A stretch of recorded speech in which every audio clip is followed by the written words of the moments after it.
أهلًا وسهلًا بيكم. إن شاء الله هنبدأ دلوقتي. كده الmeeting إن شاء الله recorded للناس اللي هتحضر معانا على يعني بقية الmeeting متسجل. أنا اتبسطت جدًا بالناس اللي حضرت امبارح، والناس اللي شافت برضه الvideos والfeedback كان أكتر من رائع. لسه في جزء معانا وجزء مهم. هنتكلم عن كل حاجة النهارده إن شاء الله، وفي نفس الوقت كمان هنفتح لكم في الآخر إن أنتم تسألوا voice وإحنا نجاوب بإذن الله. خلّونا هنبدأ بقى الrecording. شغالين recording أصلًا. طيب ممتاز. نبدأ على بركة الله. طيب إحنا اتكلمنا المرّة اللي فاتت عن topics كتيرة، كان منها بنتكلم عن إزاي تبقى طالب طِب شاطر في الكلية في الفترة اللي جاية. بمعنى أصح إيه هي الحاجات اللي أنت المفروض تعملها. take care دايمًا إن أنت وأنت في الكلية الوقت هيزنقك. بمعنى أنت هتبقى مثلًا أول أسبوع ده أنت لسه جاي بتتعرّف على الكلية. مش بيبقى في سكاشن. بتبقى أنت لسه بتتعرّف على السكن، بتحاول إنك أنت تكوّن صداقات اجتماعية كتير. أنا عارف ناس كتيرة جدًا بتحس بالوحدة الشديدة نتيجة إن هم طالعين من ثانوي وداخلين كلية. ناس كتيرة بتبدأ إنها إيه، بتبدأ إنها تحاول تدوّر على أصحاب وبتدّي الموضوع ده أولوية شديدة. يعني في كل الأحوال هتجد إن أنت دايمًا في إشكالية صغيرة أنت هتُقع فيها، إنّك أنت الوقت هيسرقك. هيسرقك إزاي؟ أنت غالبًا هيبقى عندك امتحان في الأسبوع السادس أو السابع، دايمًا هيكون في امتحان، أنت بيبقى عندك إحساس زائف بإنّك أنت كل حاجة تمام. اللي هو كانت محاضرة يعني سهلة وحلوة وبتاع وفهمتها وبتاع ومش عارف إيه. بعدين تخش الامتحان، في ناس للأسف تتعرّض للأسئلة لأول مرّة في الامتحانات على شكل أسئلة، وحتى بعد ما بيحل بيبقى فاكر إن هو حَل كويس وفاكر إن هو أدّى كويس، وبعدين تيجي الصدمة الكبيرة إن هو إيه، لأ ده أداؤه طلع زي الزفت والدرجات كانت سيئة جدًا. ففي ناس كتيرة تكتشف الحاجات دي لأول مرّة بعد أول امتحان، بس الفكرة إن على ما نتيجة أول امتحان تطلع، تبقى أنت already دخلت في تاني امتحان. تمام. ف ف يعني هنا تيجي الفكرة بقى، أنت مش هتعرف نتيجة أفعالك غير متأخر. فأنت لازم تبدأ تحضّر وتجهّز من بدري للإيه، للجزئيات اللي بتبقى عليك. يعني خلّيني أكون معاك صريح، الناس بتقول لك لحد أول شهر أنت تمام، لو أنت لسه ما بدأتش تشد حيلك. أنا باقول لك هم يعني بكتيرك أول أسبوعين. أول أسبوعين ماشي أنت بتتعرّف على الدنيا وكده. من بعد أول أسبوعين أنت لازم تبقى يعني شغّال بجد، إنّك أنت ما فيش حاجة متأخّر فيها، ما فيش حاجة أنت مقصّر فيها، وبدأت إنّك أنت إيه، تلِم كل اللي فات. أسبوعين، أول أسبوعين، أول 3 أسابيع بالكتير. بعد كده أنت دخلت في الdanger zone خلاص، أنت كده بتتزنق زنقة سودا والوقت بيعدّي بسرعة. فدايمًا خُد بالك من الوقت اللي بيكون متاح بالنسبة لك. طيب هل نقدر نعتمد على محاضرات الجامعة؟ مبدئيًا يعني محاضرات الجامعة كده هي مهمة عشان الدرجات زي ما قُلنا. بس أنا عندي مشكلة في إنّك أنت تفهم. يعني مثلًا الدكتور مثلًا في أحد محاضرات الباطنة بيقول إنه المرض الفلاني بيعمل فشل في عضلة القلب. تمام، قالها لي جملة كده، بس كده خلاص. طب عملها إزاي؟ هو ما بيقولش. أنا اللي المفروض أستنتج والمفروض إن أنا أدوّر. فبتكتشف إن هو المحاضرة كلّها بتبقى كده. يعني هو بيدّيك معلومات، بينُط من حاجة للتانية، وأنت مش فاهم إيه اللي ربّط ده بده، وإزاي ده حصل، وده حصل إزاي ومنين. فاللي هو أنت هتفهم ده كلّه منين؟ إذًا أنت مش هتقدر تفهم كويس من محاضرات الجامعة في أغلب المحاضرات. مش إن الدكاترة وحشين لا سمح الله، هم بس الدكاترة مستواهم يعني عالي أوي، وإحنا واطيين أوي. فإحنا مش هم يعني مش عارفين إن إحنا نرتقي لمستوى الدكاترة. تمام. هم بيتكلموا بشكل علمي جدًا، بيتكلموا بشكل دقيق جدًا، وإحنا بالنسبة لنا بنبقى لسه يعني بنحاول نجمّع الكلمتين اللي إحنا بنكون عاوزينهم يعني. ف أنت هتضطر في أغلب المحاضرات أو في أغلب المواد إنّك أنت لازم تسمع شرح إضافي عشان بس تفهم الكلام اللي بيتقال ده. فما تقدرش تعتمد على محاضرات الجامعة بشكل كامل إلا لو كان في دكتور كويس.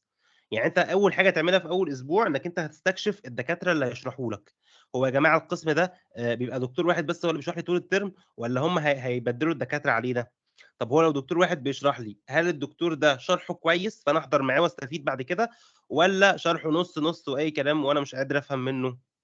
إذًا دي أول نقطة. في ناس بتفهم الجامعة وبتحب الجامعة وبتكمّل مع الجامعة كويس أوي، وفي ناس ده بيسبب لهم مشكلة، ما بيعرفوش إن هم يفهموا من الجامعة. هي دي اختلافات فردية، أنا مش مهم بالنسبة لي في المطلق الدكتور ده شرحه حلو والّا مش حلو، المهم بالنسبة لي أنا فاهم منه والّا مش فاهم منه، هو ده كل المهم وكل الأولوية. طيب طب أنا ما فهمتش من الجامعة، هافهم من فين؟ السيد الفاضل اليوتيوب يعتبر يعني أحسن حاجة تقدر إنّك أنت تذاكر منها، هتلاقي بدل الشرح 10 شروحات في كل موضوع في كل مادة، هتلاقي شروحات عربي، هتلاقي شروحات English، هتلاقي شروحات بكل اللغات، شروحات قصيّرة، شروحات طويلة، حاجات بالanimation، هتلاقي حاجات كتيرة جدًا. أنا بارشّح لكم بدايةً كده، والليستة دي طبعًا هو كل سنة بتطلع ناس جديدة تبقى هي الtrend اللي إحنا بنسمعهم، عشان إحنا ماشيين ورا trend، لأن كل سنة بتطلع ناس جديدة، فالناس الجديدة بيحلّوا مكان الناس القديمة. يعني مثلًا كلنا كنا في دفعتي مثلًا كنا بنسمع سامح غازي، الفيديوهات القديمة في الanatomy يعني كانت متصوّرة بكاميرا تليفون أرضي تقريبًا، بس كنا بنسمعها كنا بنحبها أوي وكانت هي دي اللي إحنا بنذاكرها. اختفت من اليوتيوب وبعدها طلع مكانه 3، 4 تانيين بيشرحوا anatomy، إذًا هو الموضوع متغيّر. بس أنا هاقول لك دلوقتي أجدد ناس على الساحة مين وأحسنهم يعني. أنا عندي بالنسبة للanatomy اللي هو التشريح والembryology الاتنين مع بعض، هتلاقي دكتور عندك في أحمد فريد، ده ماشي ورا مدرسة عين شمس. الفكرة إن هو بيبقى شرح مختصر شوية، بيركّز على الclinical applications، مش كل الجامعات هتبقى مركّزة مع ده، تمام، لكن هو في الأحسن هو دكتور أيمن خنفور،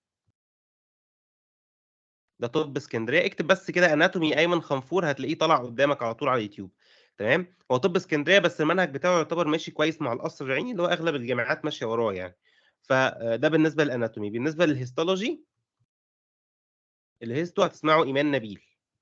دكتور إيمان نبيل علم أعلام طب إسكندرية برضه، وهي من الناس اللي أنا باحبها جدًا على المستوى الشخصي ومعرفتي بيها كويسة يعني. شرح نظري، عملي، MCQ، مراجعة، كل حاجة ممكن تحتاجها في الhistology مغطياه بزيادة. معاك بقى الphysiology، طبعًا دكتور ناجي فوق. دكتور ناجي يعتبر يعني هو الوحيد تقريبًا اللي شارح الفسيولوجي مجانًا، في دكتور تاني اسمه محمد فايز بس أنا بارشّح دكتور ناجي، يعني دكتور ناجي منظّم أكتر، ورقه كويس، الناس كلّها بتذاكر وراه من زمان، هتحسّه طويل شوية بس أنت سرّعه، يعني يا جماعة صباح الفل أنت ما بتتفرّجش على المحاضرة بسرعتها العادية، أنت بتتفرّج على المحاضرة x2، x1.75، x1.5 لو أنت خايب يعني، تمام، فأنت يعني دايمًا تتعوّد إنّك أنت هتسمع المحاضرة وهي متسرعة، هو أصلًا هُم بيتكلموا برتم بطيء، فأنت يعني الطبيعي بتاعك إن هو يبقى أنت بتسمعهم متسرعين. في ناس مجرمة بتسمع مثلًا بتسمع على سرعات تتجاوز ال2.5، 3، تمام، ف ف ده الناس اللي أنت ممكن تسمع منهم. بالنسبة للbiochemistry في ولاء سرحان، صح؟ ولاء سرحان على حسب ما أفتكر، وفي محمود الطويل. الاتنين أنا باجيب لك الشروحات اللي هي الفيديو اللي موجودة على اليوتيوب، في حاجات أوديو كتير بس أنا يعني بصراحة انتهى عصر الأوديو يعني at least في الأكاديمي بقى في ناس كتيرة أوي بتشرح، أنا بانصحك بالناس دي، الناس دي إحنا ذاكرنا وراهم وبننصح بيهم وشغلهم كويس يعني، وإحنا يعني كانوا بيساعدونا يعني هو شغلهم مفيد جدًا بالنسبة لنا في الامتحانات. بالنسبة للفارما، أنا عن نفسي كنت باذاكر مع دكتور أحمد عبد الرحمن، بس هو يعني قديم شوية، يمكن حاليًا المشهور أكتر هو دكتور عبد المتعال فودة، أنا باحس أحمد عبد الرحمن شمولي أكتر، بس هو عبد المتعال فودة ممتع أكتر صراحة، فيعني عبد المتعال فودة ممتاز جدًا في الفارما. آمم الpathology فيها مشكلة، هو اللي يعني بيشرحها دكتور سامح غازي اللي هو بتاع الanatomy اللي أنا قُلت لكم عليه، تمام، هو شارحها على اليوتيوب فيديو. بس هو يعني ما كانش بصراحة مميز فيها زي ما كان مميز في الanatomy يعني. في كذا حد، في ريكوردات دكتور اسمه إيه بتاع عين شمس، دكتور عبد الرحمن خليفة، بس هو دكتور عبد الرحمن خليفه ريكوردز الصوت بس اونلي. ومنهج عين شمس منهج عين شمس تقيل ومختلف. شوف جامعتك لو متماشيه معاه اوكي، مش متماشيه معاه خلاص شوف غيره. وفي دكتوره كان اسمها في دكتوره ايمان خالد طبعا قصر عيني، بس دي ريكوردز برضو. والفيديو سامح غازي. الموضوع مزنوق شويه، ما فيش ناس كتيره بتشرح على اليوتيوب. كان في دكتوره تانية كده كان عامله هي تشانل بتاعت هيستولوجي، بس هي بتشرح كمان باثولوجي، اسمها هيستو تيوب، يعني ممكن تبقى كويسه برضو. بالنسبه للمايكرو والبارا، انا عندي مشكله جدا كبيره جدا في المادتين دول.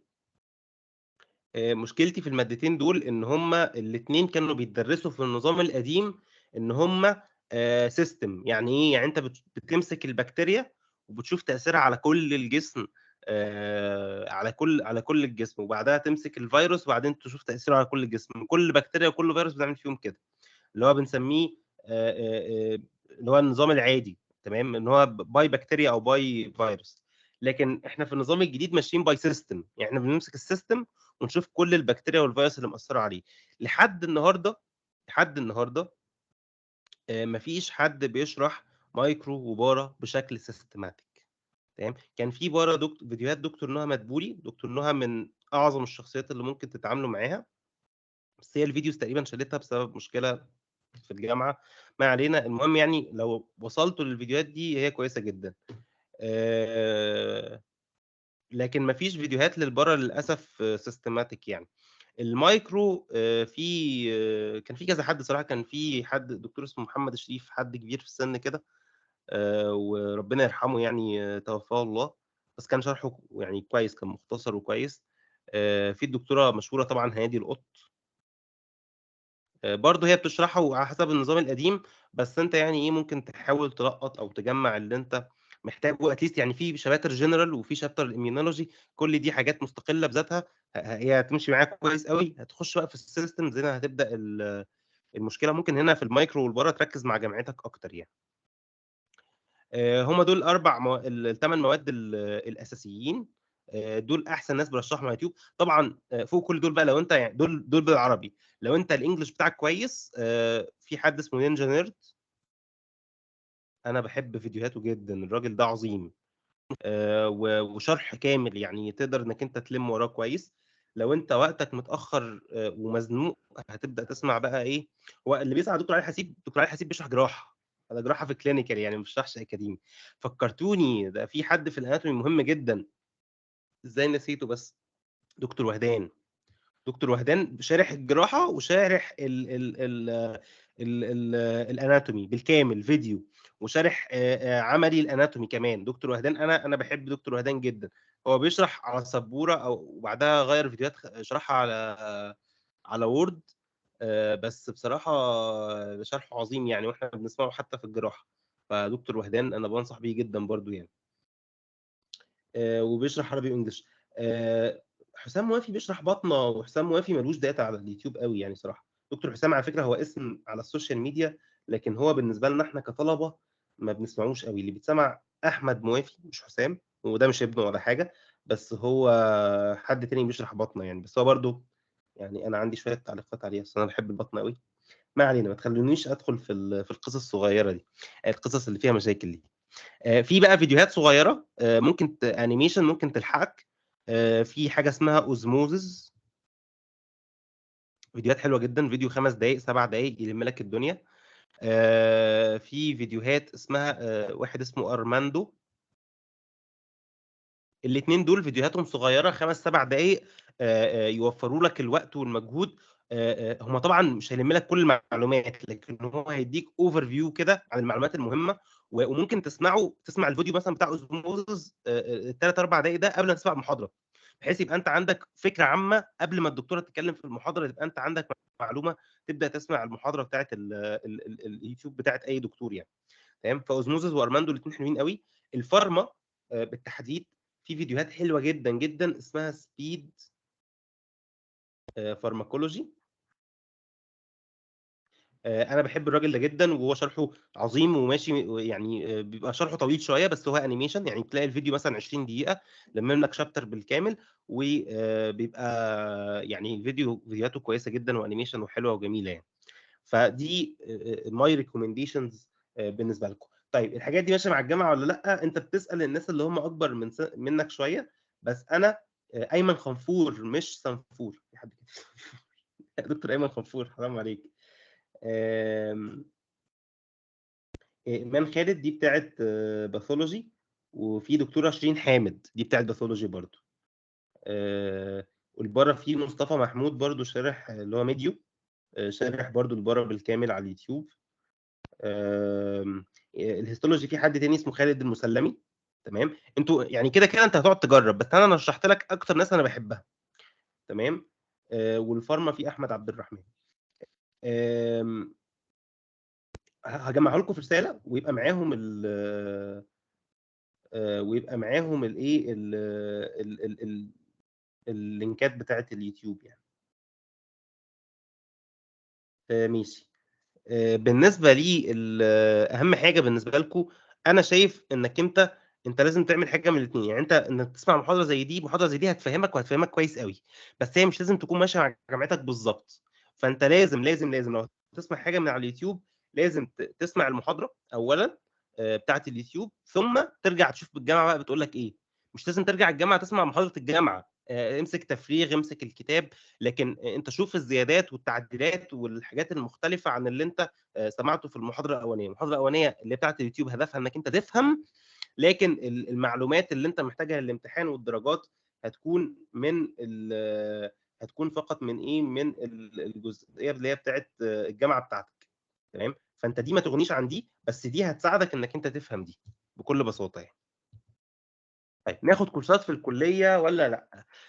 بصوا يا شباب، يعني الكورسات انواع. تمام.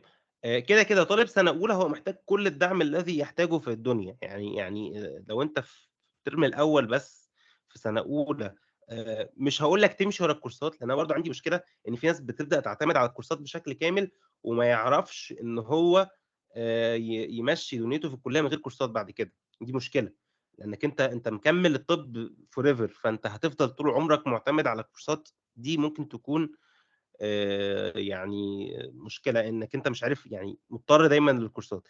لكن خلينا نقول حاجه، في كورسات بتبقى ناس مهتمه قوي بالعلم، وهيفهمك كويس قوي ويعلمك كويس قوي. في كورسات تانية بتبقى ناس مهتمه قوي بالدرجات، وعاوز يديك يعلمك ازاي تجيب درجات وتبصمج للامتحان وخلاص.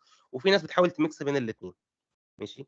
اهم حاجه انك انت الاول جرب مع الجامعه، مشيت معاك كويس خير وبركه، ما مشيتش معاك شوف اليوتيوب. تمام. ما مشيش معاك ابدا انك انت ايه، شوف الكورسات. تمام، بالترتيب ده كده. وانت برضو الكورسات انت بتقيم، يعني انت حاول تبدا تقيم الاول، تعرف كل الناس اللي بتدي كورسات ومين اللي بيتسمع احسن، وده شرحه كويس ولا لا، ماشي مع عيوبنا ولا لا. يعني ما تسلمش دماغك لحد في الاول، خصوصا لحد ما تتاكد ان هو ايه، حد كويس. ممكن انك انت تاخد كورسات، مفيش مشكله. اذا بس كانت نقطه ايه، كانت نقطه انك انت، يعني في ناس بتاخد كورسات عشان تريح نفسها. بمعنى انا مثلا بحتاج وقت ومجهود كبير جدا وعليا مواد كتيره جدا، فانا ممكن اشوف اصعب مادتين مثلا عندي فيهم مشكله واخد فيهم كورس عشان اوفر وقت لباقي المواد. فهي بتبقى انت بتحسبها كوست بنفيت، يعني انا هصرف وقت ومجهود قد ايه وهستفيد قد ايه كمذاكره. ماده تقيله وصعبه مثلا هو هيشيلها عني، وابدا ان انا افكر في المواد الثانيه وهكذا. انت برضو لازم تكتشف في الاول الديفكتس اللي عندك فين. في ناس مثلا بتحب المواد كلها وبتمشي معاها كويس، في ناس عندها مشكله في المواد. يعني انا كان عندي مشكله كبيره جدا في ماده النساء والتوليد. كان عندي مشكله بشعه في ماده النساء، يعني انا ما فيش عمار بيني وبين الماده، ومش عارف ان انا اذاكر فيها اي حاجه خالص. فبالنسبه لي دي كانت مشكله كبيره، اضطريت ان انا اذاكر واقرا كورس فيها يعني. لكن باقي المواد انا كنت كويس قوي.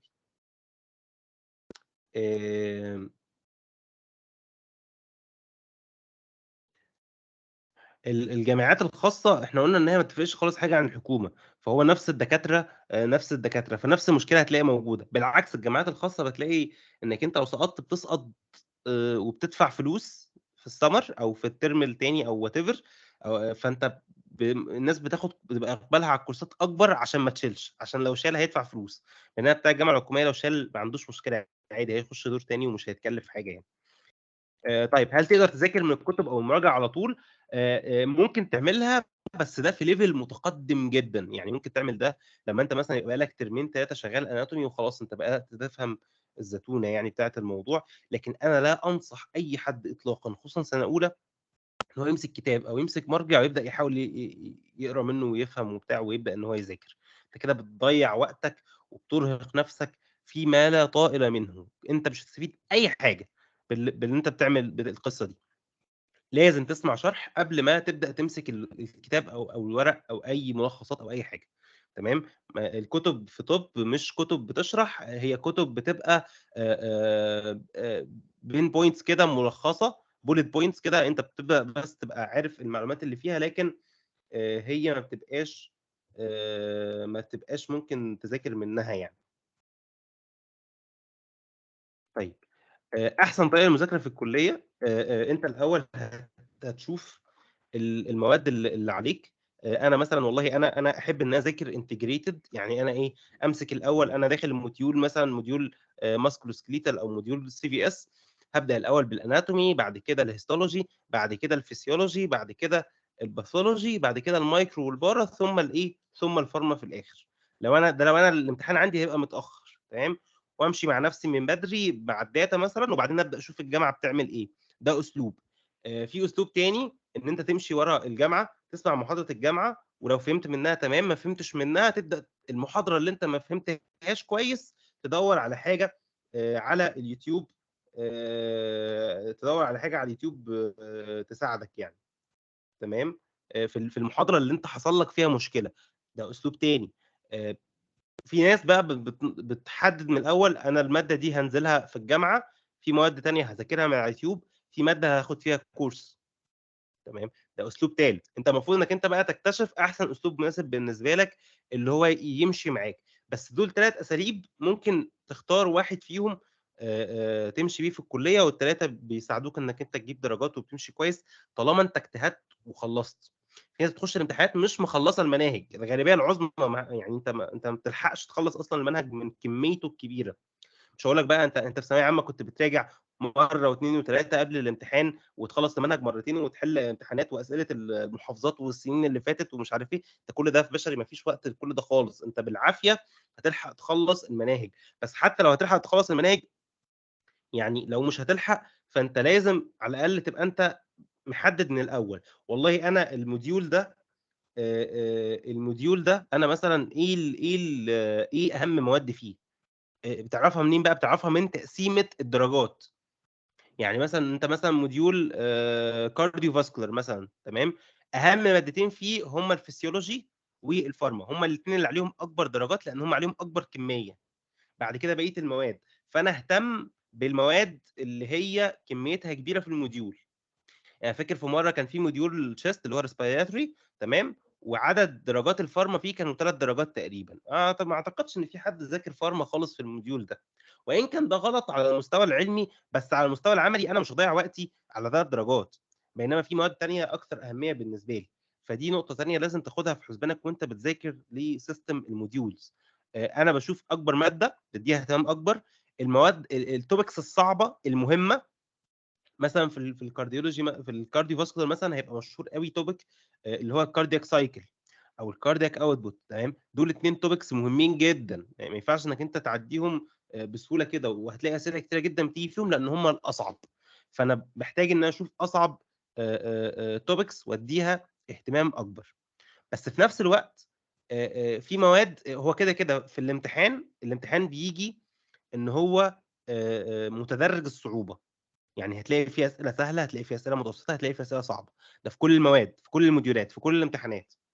فهتلاقي مثلًا في مواد صغيرة كتير ما ينفعش تبقى مثلًا إيه، ادّيت أهمية كبيرة أوي لمادة واحدة عشان هي الأصعب وهي الأكبر وأهملت الباقي. طب ما هو الباقي ده فيه أسئلة سهلة منه لو أنت بس كنت قريت المعلومات ببساطة، واخد بالك، خلّتك إيه، خلّتك تجاوب الأسئلة السهلة والمتوسطة، فضمنت درجات سهلة كانت ممكن تيجي لك بسهولة، ده في system الmodules برضه. ف يمين شمال أنت الموضوع إنك أنت إيه، أنت بتاخد overview عن المنهج كله عشان تجيب الأسئلة السهلة والمتوسطة، تدّي أولوية أكتر للمواد الصعبة عشان تدّيها وقت أكبر، تدّي الtopics الأصعب اللي بييجي عليها أسئلة كتير وقت أكبر، بس بعد ما تكون أنت إيه، خدت overview عن كل المواد عشان تحل الأسئلة المتوسطة والسهلة. ده كتقسيمة المذاكرة، وقُلت لك طريقة المذاكرة قبلها، وأهم حاجة تحل MCQs خصوصًا لو MCQ السنين السابقة، تجمّع قُلنا المرّة اللي فاتت إزاي أذاكر الMCQ، أنا باجيب المعلومة اللي ورا الMCQ، يعني باشوف يعني أنا MCQ بالنسبة لي أو كلمة MCQ يعني سؤالي يعني، هاقولها لكم بالتفصيل قدّام. باجيب المعلومة اللي ورا السؤال، فأنا بالنسبة لي الأسئلة مصدر مذاكرة وليست مصدر تقييم. إذًا أنا هامسك الكتاب بتاع الأسئلة وهافتح جنبه الكتاب بتاع النظري، وأبدأ أدوّر على إجابة كل سؤال والمعلومة اللي ورا السؤال، وليه اخترت السؤال ده، وليه ما اخترتش السؤال ده، ليه ما اخترتش الإجابة دي، ولو غيّر إيه في السؤال هاختار إجابة إيه مختلفة. أنت المفروض تبقى أنت بتذاكر بهذه الطريقة، ده جزء من مذاكرتك، جنب إنك أنت بتسمع المحاضرة، جنب إنك أنت بتحفظ المعلومات المهمة من الكتاب. أعتقد بالشكل ده بالنسبة لك بقى واضح إزاي طريقة المذاكرة. وبالنسبة لك إيه هي مصادر المذاكرة، اللي يضمن لك تجيب درجات إنك أنت تبقى عارف عقلية الدكتور اللي بيحط الامتحان، هتعرفها منين؟ أنت هتعرف الدكتور، إذا كان الدكتور ده بيدّيك المحاضرة خلاص ممتاز، يبقى أنا هاشوف بقى هو قال إيه في المحاضرة، وهو بيتكلم في المحاضرة قال إيه مهم، إن هو ممكن ييجي سؤال، أو ادّى أهمية لإيه، يعني هو بيشرح مثلًا هو هيبقى عارف هو هيحط أسئلة عن إيه، فهتلاقيه مثلًا إيه بيشرح الحاجة دي بضمير أوي، ومدّيها وقت طويل أوي، اعرف إنه 100% هيجيب فيها أسئلة كتير أوي يعني. ما هو مش هيهتم بيها على الفاضي، أنت بتحاول تعرف دماغ الدكتور اللي عاوز القصة دي.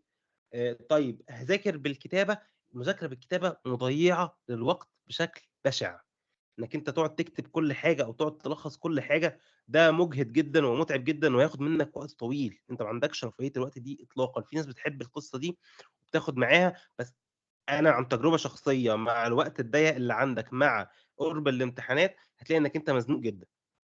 تمام، اللي أنا بانصح بيه إنّك أنت تعمل إيه، لأ أنا هامسك مثلًا كتاب القسم، أعمل بقى يعني notes على الكتاب، أحدد، ألوّن، أزوّد، أعدّل، تمام، أفرّغ المحاضرة، أفرّغ الكلام بتاع الدكتور في المحاضرة، بس مش هاقعد أكتب الكلام اللي في المحاضرة مرّة مرّتين، مستحيل، مستحيل، مستحيل تلاقي وقت لكل ده، الكمية بتكون كبيرة، أنت محاضرة واحدة مثلًا يعني محاضرة بس الدكتور بيسمّي الله كده ممكن يخلّص فيها 20 صفحة من الكتاب، محاضرة واحدة، بالنسبة لك 20 صفحة أنت شايفهم رقم كبير، 20 صفحة ولا حاجة، والله أحد المحاضرات في مرّة في المايكرو المحاضرة متسجلة ما تقلقوش، أحد المحاضرات في المايكرو دكتورة شرحت 60 ورقة في محاضرة واحدة، دكتورة مجنونة، يعني 60 ورقة بالنسبة لنا كانت حاجة أنا هافضل أسبوع باحاول أجمّع وراها، إذًا أنت ما إنّك أنت تقعد تكتب كل ده مش ممكن، خصوصًا بقى البنات بيقعدوا بقى إيه،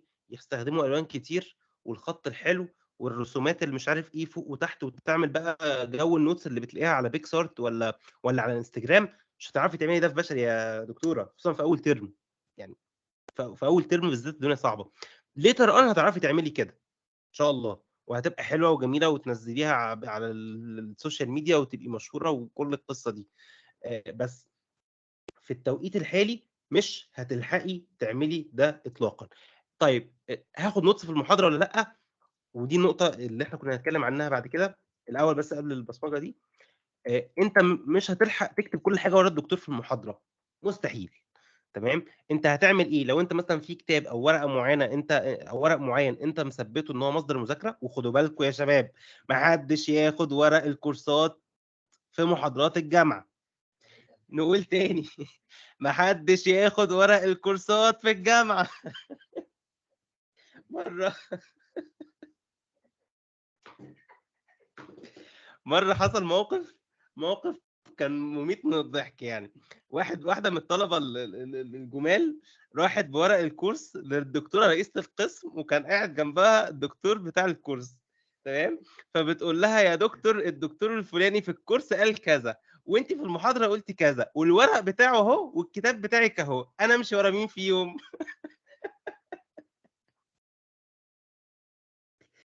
كانت النتيجة إنه يعني الدكتور طبعًا كان يعني في نُص هدومه يعني، الموقف وِحِش جدًا، وهي بتبُص له كده وبتبُص للطالبة كده، قالت لها: "طَب هاتي الورق ده كده، هابقى أقول لِك حاضر في المحاضرة، خليكِ ورا المحاضرة."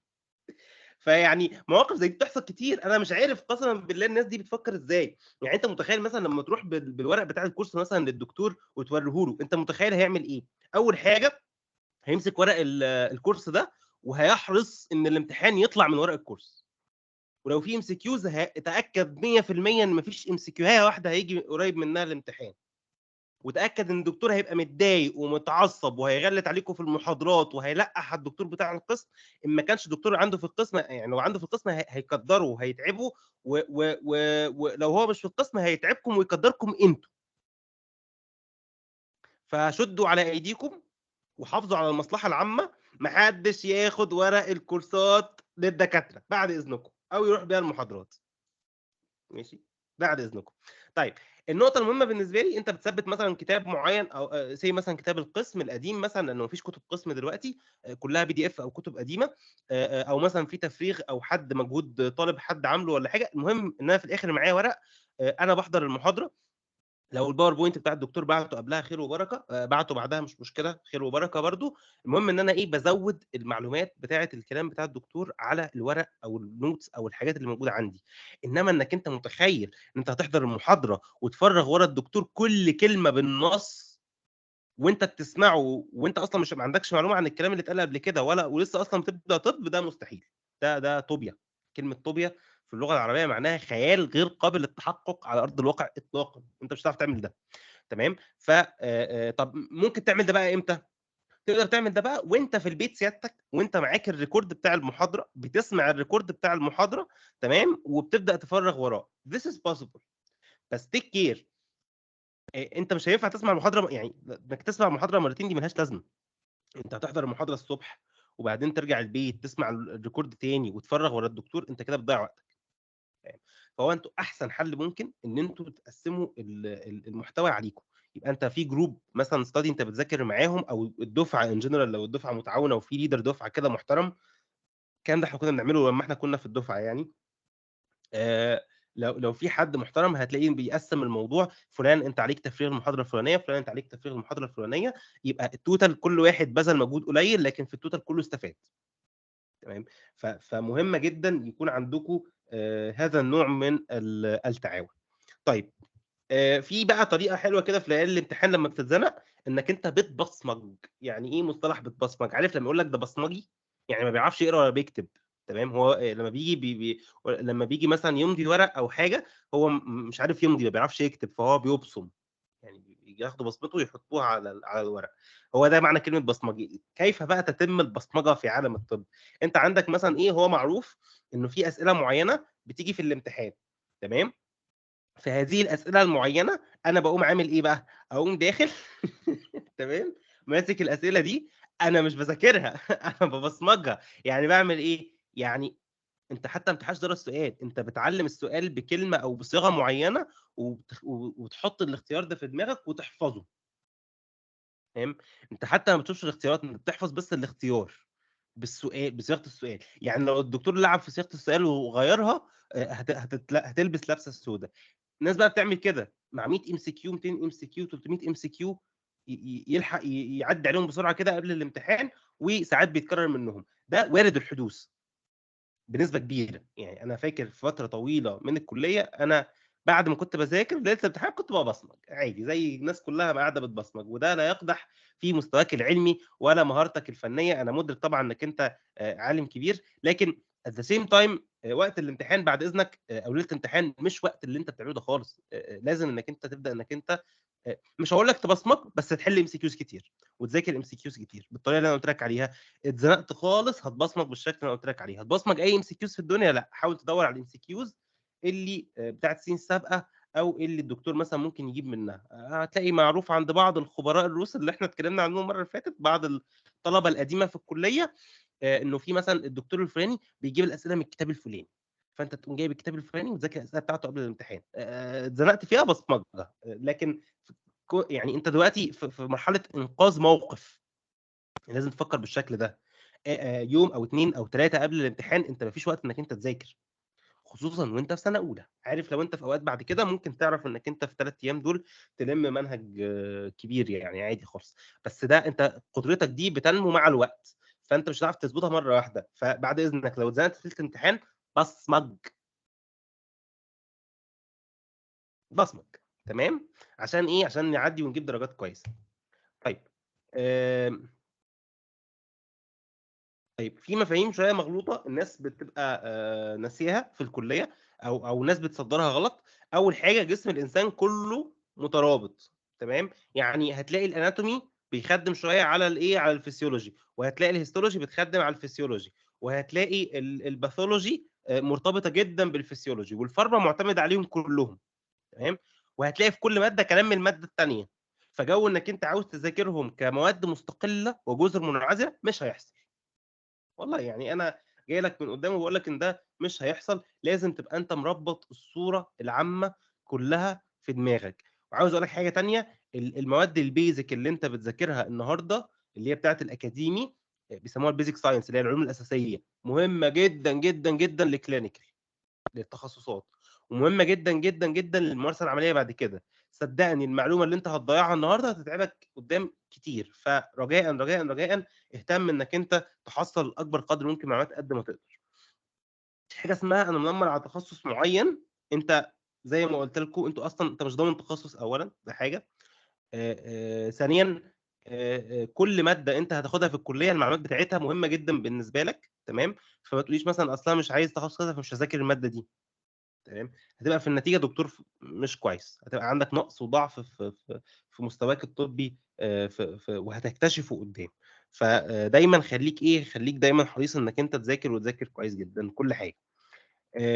التعليم الطبي سلِّم spiral زي ما قُلت لك، يعني إنّك أنت تذاكر الbasic هيبقى مهم جدًا في الclinical. لو الكلية مش كويسة، لو المناهج مش كويسة، دي مش غلطة الكلية. يعني هي في المطلق هي غلطة الكلية، بس أنت لازم تبقى بتتعامل بشكل مختلف. ما هو تمام هي الكلية دلوقتي غلطانة، هتعتذر لك؟ هي اللي هتنقذ لك المريض مكانك؟ يبقى أنت لازم تفكّر إزاي أنا ممكن أعوّض النقص اللي موجود في الكلية. بعض الكليات بيبقى فيها م على حسب رئيس القسم، في رؤساء قسم ما بتعلّمش حاجة وما تقولكش حاجة، تمام، والمنهج بيكون ضعيف. مسؤوليتك إنك أنت تعوّض النقص ده، تعوّضه من اليوتيوب، تعوّضه من الكورسات، المهم إن تعوّضه لوحدك، المهم إنك أنت تعوّضه، تمام، عشان بعد كده هتلاقي نفْسك ضعيف قدّام، تمام. لازم دايمًا تبقى بتفكّر بالشكل ده. ما فيش حاجة اسمها تعليم قوي وتعليم ضعيف في الجامعة، كده أنت كلّنا self learning. حتى أكبر الجامعات المصرية وحتى أكبر الجامعات في العالم على فكرة، وفي كل التخصصات يعني الكلام ده مش لبشري بس، الكلام ده لبشري والأسنان وعلاج وكل القطاع الطبي، بل حتى وكل التخصصات. دلوقتي لو أنت معتمد إن الجامعة بيسموها spoon feeding، هم نفسهم بتوع الجامعات مقتنعين إن هو مش صح يعمل لك كده، اللي هو يجيب لك المعلومة في معلقة ويدّيها لك في بُقّك، اللي هو يدّيك المعلومة على الجاهز، لأ هو عاوزك تتعب. يا أخي ليه يا أخي؟ ليه عاوزني أتعب؟ ما تدّيني معلومة سهلة وبسيطة وخلاص. يعني أنت ليه مُصِر تخلّيني أتعب؟ يقول لك لأ أنت لمّا تتعب أنت هتكتسب القدرة على إنك أنت تتعلم كويس وهتبقى حد جامد. خلاص يا سيدي ماشي يا عم الجامد، أنت عاوزني أعمل إيه يعني، عاوزني أتعب؟ آه، هو هيتعبك، هو متعمد إن هو يتعبك، تمام؟ ففكرة إنك أنت تقول لي أصل ده تعليم قوي، أصل ده تعليم ضعيف، كل الدكاترة متعمدة إنها تتعبك، تمام؟ قليل جدًا اللي بيحاول يسهّلها عليك.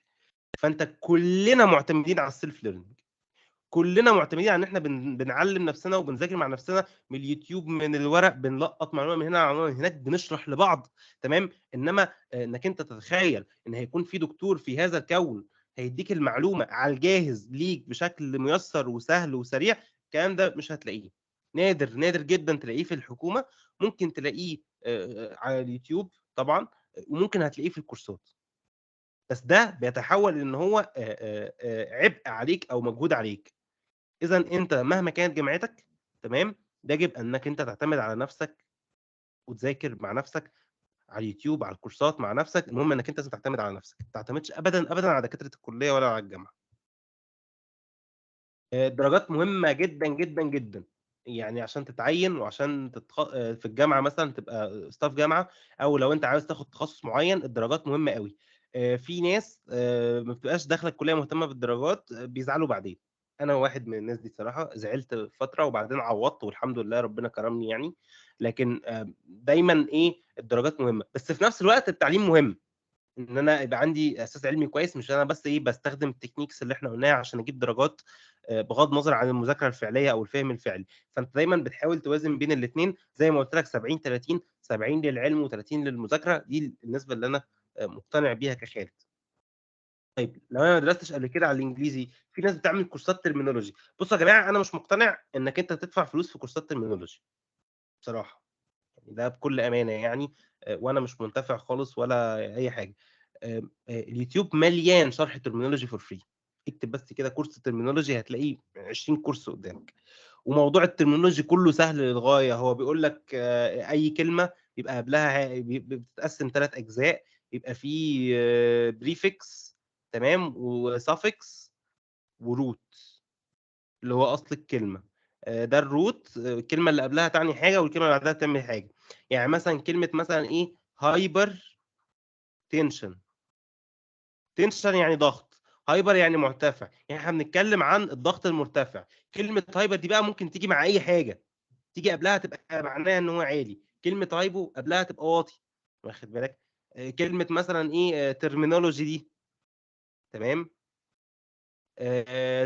ترم يعني مصطلح، اولوجي يعني علم، فاي اولوجي بعد كده تبقى علم، ده سافكس، تمام. والترم دي روت، تمام. ممكن كلمه يكون فيها الاثنين، ممكن كلمه يكون فيها الثلاثه، المهم يعني هي بتبقى لسته كده. انت ممكن بتقراها، ممكن بتتفرج على كورس فيها من على اليوتيوب. الموضوع بسيط وسهل ومش هيفرق معاك غير بس في اول اسبوع، اول اسبوع ونص هتلاقي نفسك اتعودت، تمام. وخلاص بقت بتفهم الحاجات دي بشكل كبير. بالعكس، ده انا بشوف ان هم بيدوكوا كميه مصطلحات كبيره قوي في كورسات الترمينولوجي دي، مش منطقي انك انت تتحملها في الاول. احنا بنفهم الحاجه من معناها. يعني انا مش هفهم الترم جزء من دراستك في الكليه اصلا انك انت تفهم مصطلحات، تمام. فانت مش هتفهم المصطلح غير لما تشوفه وتفهمه والدكتور يشرحه لك ويعمله لك وبتاع القصه دي. فانا بصراحه مش مع انك انت تصرف فلوس في كورسات الترمينولوجي. ممكن تتفرج على حاجه على اليوتيوب فور فري، وبرده يعني ما تثقلش نفسك بيها، يعني انت بس خد فكره، تمام. لكن في ناس بقى بتقعد تذاكرها وتعمل لها حوار وبتاع، انا مش مقتنع بده خالص.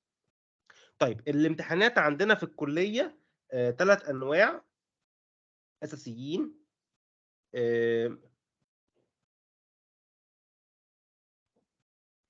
في جامعات بتدرس ترمينولوجي، في جامعات لا، ما بتدرسوش. آه، في حد ايه على نفس الاسم ده ايه، بس لا، حسن البخاري انا مش شبهه والله للدرجه دي. ماشي. طيب الامتحان النظري، احنا انت بتمتحن النظري ده بيكون لوحده اذا كان ميد ترم او فاينل، بس ده بيهتم بالجوانب النظريه. في امتحان عملي بيبقى كل ماده بيختلف بقى، اذا كان في الهيستولوجي والباثولوجي، وده بيكون على سلايدات او يعني باوربوينت بيعرضوه ويقول لك ده ايه، فانت تكتب في ورقه، او مثلا بيكون على اجهزه، او مثلا بيتكلم على اجهزه مثلا اللي هو بتبقى بتاعه الميكروسكوبات، بتشوف السلايدز وبتختار بقى، يعني بتعرف دي السلايد دي ايه. غالبا بتبقى يعني اغلب الامتحانات بتبقى ايدنتيفيكيشن، يعني انا المفروض ان انا اتعرف على الحاجه. طيب اوكي. تمام. فدي امتحانات العملي. في امتحانات اسمها فورماتيف. كلمه فورماتيف دي يعني امتحان تقييمي، امتحان معلوش درجات، انت بس بتشوف مستواك بيكون عامل ازاي، فبتبقى حلوه قوي عشان تشوف انت فعلا يعني فاهم ومستوعب ولا لا يعني. طيب انواع الاسئله، في اسئله ام سي كيو. ام سي كيو، كلمه ام سي كيو يعني اختيار من متعدد، اختيار من متعدد. وخد بالك ام سي كيو اختيار متعدد، يعني مش بس هيجيب لك سؤال ويجيب لك 3 4 اختيارات ويقول لك اختار بينهم. على فكره في ساعات بتبقى 5 اختيارات، وبعدين بقى بعض الاختيارات بتبقى ايه، all of the above. لو شفتها اختارها في اغلب الاوقات يعني، بس الدكتور ممكن يرخم عليك ويكتب لك none of the above. يعني ايه؟ يعني يقول لك مثلا ايه، هم كل الاختيارات دي صح وممكن كل الاختيارات دي غلط. بعدين بقى ممكن في صيغه السؤال يلعب لك، يعني ده جزء من اللي احنا بقى بنقعد نتدرب عليه، اللي هو يعني تاكد بقى من صيغات السؤال. يعني ال الاسئله الاسئله مثلا ممكن يقول لك ايه، يقول لك all are true except. يعني ايه الكلام ده؟ يعني كل الكلام اللي مكتوب، كل الجمل اللي مكتوبه صح ما عدا الجمله الفلانيه دي جمله غلط. متخيل؟ يعني فعلا الاسئله بتبقى رخمه بهذا الشكل يعني. في اسئله أو بتكون كيس سيناريو. يعني ايه كيس سيناريو؟ يقول لك نفس القصه بتاعت المره اللي فاتت، واحده عندها 60 سنه جايه تشتكي لك من ضغط وسكر، بعدها يجيب لك سؤال. في الكلينيكال، في البطنه والجراحه والنساء والاطفال، الحاجات دي طبعا الاسئله دي مهمه جدا وبتبقى اسئله حقيقيه وبتحتاج تفكير. في الاكاديمي هو ما فيش حاجه ممكن يعملها بالشكل ده، هو بيحاول يعودك بس. فممكن هتلاقيه اصلا جايب لك كيس والاختيارات حاجه تانية خالص اصلا يعني. تمام؟ يعني والسؤال نفسه اصلا مش متعلق بالكيس. تمام؟ يعني انت في سنه اولى ما تتوقعش انه لما يجيب لك كيس زي كده ان هو بيبقى بيحاول ان هو يستفز فعلا قدراتك العلميه في التفكير، وتقول ده الهيموجلوبين عالي والار بي سيز قليله، ده معناه ايه؟ ده بقى ممكن يكون عندها نوع انيميا ايه. طب انا اقعد افكر؟ لا يا حبيبي مش هتفكر يعني. ده مش موجه ليك اطلاقا يعني. انت دايما غالبا بيكون الاسئله مش متعلقه خالص بالكيس نفسها، فما تضيعش وقتك في روايه الكيس. تشوف دايما السؤال اللي في الاخر وبعدين تشوف اذا هو محتاج معلومات من الكيس او لا. في اسئله ريتن، اسئله مقاليه. المفروض ان الريتن اتمنع. تمام؟ المفروض ان الريتن اتمنع، هو والاورال اللي هو الشفوي. بس يعني في بعض الجامعات بقى بدات انها ترجعه الفتره اللي فاتت. فاسئله الريتن دي بتكون اسئله قليله. يعني مثلا الامتحان كله مثلا ممكن يكون 5 اسئله، بس 5 اسئله عليهم كل واحده مثلا عليها 10 درجات، تمام؟ ولا 15 درجه. الام سي كيو ممكن يكون عليه درجه، نص درجه كده يعني. لكن الريتن بيبقى عليه درجات كتير. الفكره في حاجه، الام سي كيو بيتصحح تلقائي، ف كده كده يعني انت يا عارف يا مش عارف. يعني هو الموضوع انت يا عارف يا مش عارف، يا بتحذر. لكن الريتن اكتب يا باشا، اكتب زي ما تكتب. كل ما تكتب اكتر كل ما تاخد درجات اكتر، كل ما كتابتك منمقه اكتر كل ما تاخد درجات اكتر. ولو جبت درجه وحشه هتبدا ان هتتظلم، والتظلم هيجيب لك درجات اكتر. في الام سي كيو لو تظلمت مش هتجي لك درجات، انسى. تمام؟ لكن انا بكلمك الريتن لا، في فرصه. الميزه برضو ان مش كل الاسئله ينفع تيجي ريتن، فهيكون في اسئله معينه في المنهج هتكون ايه، هتكون مثلا هي اللي تنفع ريتن. الام سي كيو نفس الفكره، مش كل الاسئله تنفع، مش كل المعلومات تنفع ام سي كيو. فهتلاقي في ام سي كيوز معينه او معلومات معينه ممكن يجي عليها ام سي كيوز اكتر. هنا بقى تتجلى نقطه عبقريه المذاكره بتاعتنا بقى، طريقه المذاكره بتاعتنا. ان انا بشوف هو الامتحان عامل ازاي. يعني محتاج اسال من الاول يا دكتوره، هو الامتحان هيكون ام سي كيو ولا ريتن ولا كيس سيناريو ولا كيس مع ام سي كيو ولا ام سي كيو ريتن ولا ايه بالظبط؟ لان انا كل واحده من دول ليها طريقه تحضير مختلفه، وليها مصادر مختلفه هعتمد عليها في المذاكره، وليها معلومات معينه هركز عليها اكتر. فانت لازم تبقى عارف طريقه الامتحان قبل ما تبدا تذاكر. تمام؟ خصوصا اللي هي المذاكره بتاعت الكليه. الشفوي الله يعينك، يعني الشفوي فعلا من اقذر الحاجات اللي انت ممكن تتعرض ليها في كليه الطب. يكفي بس الضغط النفسي اللي يكون قبلها. لكن الشفوي على عكس كل اللي فات، الشفوي معتمد 100% على الثقه بتاعتك والاوتفيت اللي انت لابسه. يعني انت لو لابس بدله متشيك وبدله كامله وكرافته ومش عارف المنديل وفاهم وخلاص عريس يعني، غالبا ممكن يدوك درجات اعلى على حاجه زي كده. انا بتكلم جد، ده بيحصل. تمام؟ تلاقي دكتور مثلا عنصري فيدي البنات درجات اعلى ويدي الولاد درجات اقل. هو مثلا حد والله يعني بلاش عشان ما اتمسكش بس او عشان ما حدش يمسك عليا حاجه ويعمل لي بيها مشكله، بس في ناس عنصريه باشكال مختلفه يعني. تمام؟ فيعني ايه، الاورال او الشفوي معتمد 100% على الثقه بتاعتك وعلى طريقه كلامك، مش معتمد خالص على معلوماتك او اجاباتك. خصوصا ان هو لازم ان هو غالبا بيبهدلك.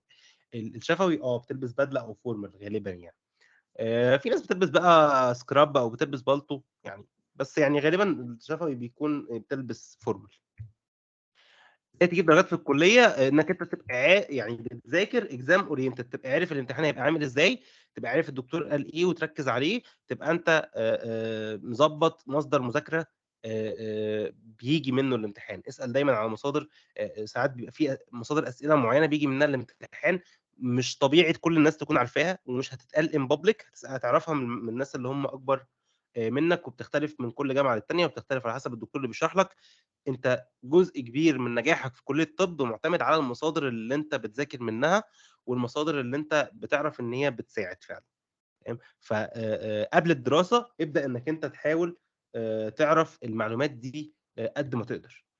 ايه الادوات اللي هتحتاجها في الكليه؟ انت في سنه اولى مش محتاج اي حاجه غير البلطو. تمام. ولو انت مثلا في جامعه حكوميه هيقول لك ادوات البايوكيمستري، تمام، اللي هي الكيمياء الحيويه، بيحتاجوا مثلا شويه ادوات كده، مش عارف، تيوبات اختبار وملقاط وشويه حاجات تانية كده بتتباع في المكتبات اللي بتبقى قدام الكليه. انا في جامعتي ما طلبوش مني ده عشان احنا جامعه خاصه متريشين. تمام. هم جابوا لنا الحاجات دي على حسابهم يعني. فيعني غالبا مش هتحتاج حاجه اكتر من البلطو. انت بقى عاوز تروق نفسك وتظبط نفسك، تجيب بقى سماعه وجهاز ضغط عشان الدكتور راح الدكتور جه، انت مش هتحتاج كل ده دلوقتي، هتحتاجه قدام في الكلينيكال. وقتها هنعوز ادوات، انما طول ما انت في الكليه مش هتحتاج الحاجات دي. ممكن تحتاج مثلا ايه؟ يعني انا كان معايا هارد اكسترنال، تمام، افادني جدا وانا في الاكاديمي، لان انا كنت ما كانش معايا النت كويس، كان ايامنا كانت لسه النت ضعيف يعني. فكنا بننقل حد مثلا بيحمل الداتا وبنقعد ننقلها بين بعض. تمام. الهارد الاكسترنال كان بيبقى مفيد جدا، انت الداتا احجامها كبيره. تمام. لابتوب او ايباد هيكون مفيد جدا بالنسبه لك. انا عن نفسي ما بقتش بطبع كتب خالص. تمام. بذاكر من PDF. بذاكر على التليفون، بذاكر على التابلت، على اللابتوب يعني. لكن آه، قلما الواحد بقى بيطبع كتب خالص يعني. في ناس لحد النهارده ماشيه مع موضوع الكتب الورقيه، خلاص براحتك. لكن انا بقول لك الغالبيه فعلا بيذاكروا على اللابتوب بشكل مباشر، تاخد النوتس بقى وتكتب وتعمل وبتاع والقصه دي. في بقى اللي هو البتاع ده اللي هو تابلت كتابه. لو انت يعني ده اللابتوب. لو انت معاك ايباد او تابلت خلاص هيمشي الغرض. التابلت الثانويه العامه على فكره حلو جدا يعني، ممكن يمشي معاك كويس قوي وتعتمد عليه بشكل كويس جدا في الكليه. لو انت بقى يعني عاوز تاخد نوتس بشكل بروفيشنال وبتاع والقصه دي، ممكن التابلت ده يبقى كويس، اللي هو بتاع بيسموه واكم. تمام. شفت ناس كتير بدات تستخدمه بكثره وبدا يبقى حاجه شائعه يعني. لكن انا بصراحه يعني احنا مشينا امورنا عادي من غير كل ده يعني، عادي خالص. ما تطبعش حاجات كتير يعني، تشتريش كتب كتير، ما تطبعش ورق كتير. اطبع بس الحاجه اللي انت عاوزها، اشتري بس الكتب اللي انت فعلا محتاجها واللي هي خلاص اجمع جميع الناس ان انت محتاجها. اللي تعرف تذاكره PDF ذاكره PDF، لان انت بتلاقي كتب كتير حواليك وحجمها كبير قد كده، انت نفسيا بتخاف يعني. السكراب بنشتريه واحنا في امتياز مش قبل الامتياز. آه، لا لا، السكراب دايما في الامتياز نفسه. في الكلينيكال عادي بنبقى ماشيين بالبالتو عادي. آم، في واحد كان جاي ياخد لابتوب، انا فاكر في مره حد خد لابتوب وايه ونزل، نزل ياخد نوتس في الجامعه، فالدكتور افتكره بيلعب بلاي ستيشن وطرده من المحاضره يعني. فيعني يعني انت اعرف عقليه الدكتور اللي قدامك، بس غالبا ما حدش بيعمل كده. دايما انت بتاخد نوتس على ورقه او قلم، او حتى فكره انك تاخد نوتس على ايباد بتبقى الدكتور بينزعج وبيتضايق منها جدا يعني. في حد بيقول جامعتي محتاجه سماعه وجهاز ضغط في الترم الثاني. ملوش لازمه صدقوني. هو بس ممكن هيعلموكوا ازاي تقيسوا ضغط، بس هو مش متطلب اساسي داخل الكليه خالص. انت فعلا مش محتاج اي ادوات غير الحاجات اللي هي الاساسيه. آه، ازاي اجهز نفسي لحد بدايه الدراسه؟ انا في تصوري ان اولى الاولويات اللي انت محتاج تعرفها، انت محتاج تعرف تاخد اكبر قدر ممكن من الفيدباك من الناس اللي هم الدفعات الاكبر. يبقى ليك علاقات ومعارف كتير فيهم، تعرف ناس كتيره في دفعتك. تمام. تحاول انك انت تجمع الداتا او المصادر المذاكره الخاصه بجامعتك من بدري، تستكشف، تعرف الدكاتره اللي عندك كل واحد دكتور وضعه ايه، والماده عندك وضعها ايه. كل جامعه بتختلف، كل قسم بيختلف، كل دفعه المحتوى بيختلف تماما عن الدفعات اللي قبلها. خد بالك ساعات بيحصل الكلام ده. تمام. فانت لازم تبقى انت عارف وضع الدنيا هتبقى عامله ازاي، خصوصا ان احنا السنه دي على مستوى الجمهوريه كلها اللائحه كلها هتتغير الاكاديمي، فانتوا تعتبروا نظام جديد في النظام الجديد. تمام. فيعني تكر دايما. يعني يبقى انت بتحاول تبدا تجمع المعلومات دي. لحد دلوقتي البلطو ملوش اي 30 لازمه، هو بس منظره. قال ايه يعني؟ هو بيحميك من البكتيريا والمش عارف ايه، هو بس منظره فعلا والله ملوش اي لازمه. المفروض انك انت في اغلب الاوقات دكاتره الجامعه ممكن يسمحوا لك انك انت تسجل صوت، بس في ناس بتتضايق. انت يعني ايه، في ناس بقى بتبقى محترمه كده وتقعد تقول لك ايه، تقول لك انا يقول لك انا ايه بستأذن الدكتور قبل المحاضره اسجل اذا كنت اسجل او لا يعني الصوت. ما تعملش كده يا حبيبي، يعني ما انت كده انت فاكر نفسك محترم او مؤدب. انت بكل بساطه بتلفت نظر الدكتور الى حاجه زي كده وممكن يمنعك. لا تسالوا عن اشياء تبدو لكم تسؤكم. انت سجل المحاضره تلقائيا، واخد بالك، وما تعملش اي حاجه تشير الى انك انت بتسجل المحاضره صوت. تمام. لحد ما تعرف ميه الدكتور ده ايه. كده كده المحاضرات كلها هتتسجل سواء الدكتور عايز او مش عاوز. انت ما ينفعش انك انت تمشي دنيتك في الكليه من غير ما تسجل المحاضرات. تمام. انت او حد في الدفعه. لكن انت ما تتطوعش وتجيب لنفسك المشكله وانت مش محتاج. طيب ماذا لو لا قدر الله شلت ماده عادي؟ يعني في سنه اولى في الترم الاول ده حاجه شائعه بتحصل كتير. ملهاش علاقة بإن أنا شخص وِحِش، مالهاش علاقة إن أنا شخص فاشل أو ضعيف. هي بس معناها إنّك أنت في حاجة كانت غلط.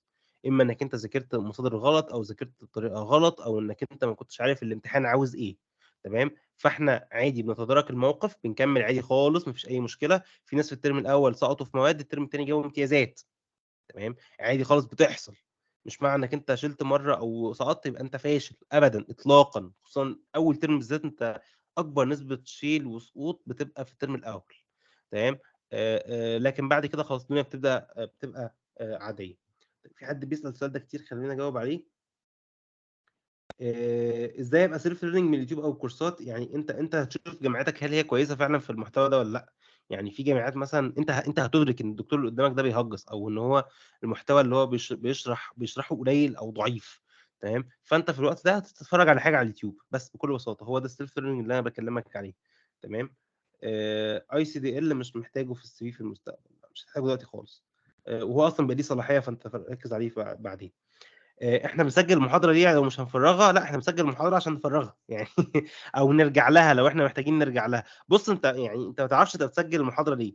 أنت فعلًا ممكن تكتشف بعدين إنّك أنت محتاج إنّك أنت التسجيل بتاع المحاضرة وما تلاقيهوش. تمام. فأنت تلقائيًا كده بسم الله أول حاجة أنت بتسجّل كل المحاضرات. تمام. لحد ما يثبت إنّك أنت مش محتاج تسجّلها. تمام. ممكن يقول معلومة أو حاجة تحتاج ترجع لها ما تعرفش ترجع لها بعدين. تبقى دي مشكلة بالنسبة لك، خصوصًا في الأول ما بيبقاش في حد اللي هو إيه ملتزم بإن هو بيسجل ريكوردات وكده، فهتبقى مشكلة بالنسبة لك يعني.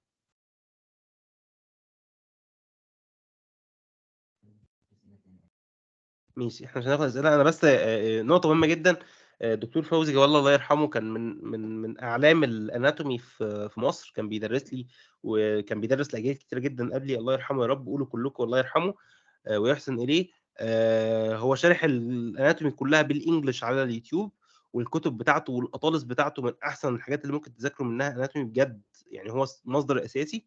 كانت من الحاجات الكويسة اللي هو عملها كان حاجة اسمها القاموس الطبي الوجيز. ده يعني إيه قاموس كده إنجليزي عربي لاتيني، واخد بالك إيه، بيجيب لك بيترجم لك كل المصطلحات بحيث إنك أنت لو اتزنقت في مصطلح ممكن تذاكر منه.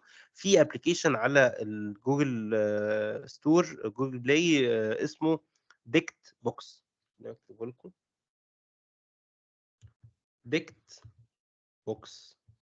تمام. ده ابلكيشن بيترجم من عربي لانجليزي. فانتم ممكن تكونوا بتكونوا ايه بتكونوا يعني ممكن تستخدموه في الترجمه. لو اتزنقت في مصطلح او حاجه ترجمه جوجل ما تنفعش اطلاقا. لو انت اتزنقت هيجيب لك ترجمات غبيه وغريبه. اوعى تمشي وراها يعني. حاول دايما تدور على حاجه بتترجم طبي. تمام. زي ابلكيشن ديك بوكس او القواميس اللي هي زي القاموس بتاع دكتور فوزي جاب الله ربنا يرحمه. انا كده الجزء بتاعي النهارده خلص اللي انا كنت عايز اكلمكم فيه. هنبدا بقى مع دكتور مصطفى ان شاء الله. هيكمل معاكم الجزء ده الجزء اللي هو حابب يتكلم عنه. وبعدين نبدا ان احنا في الاخر ممكن ناخد اسئله ان شاء الله باذن الله. يعني ممكن ناخد اسئله لمده ساعه او حاجه. اتفضل يا دكتور مصطفى. هتيجي هنا ولا هتعمل ايه؟ قشطة. ماشي. انت كده هتفضحني. كده هتقفش انا كده. اتفضل يا دكتور. شغال المايك والصوت وكل حاجه.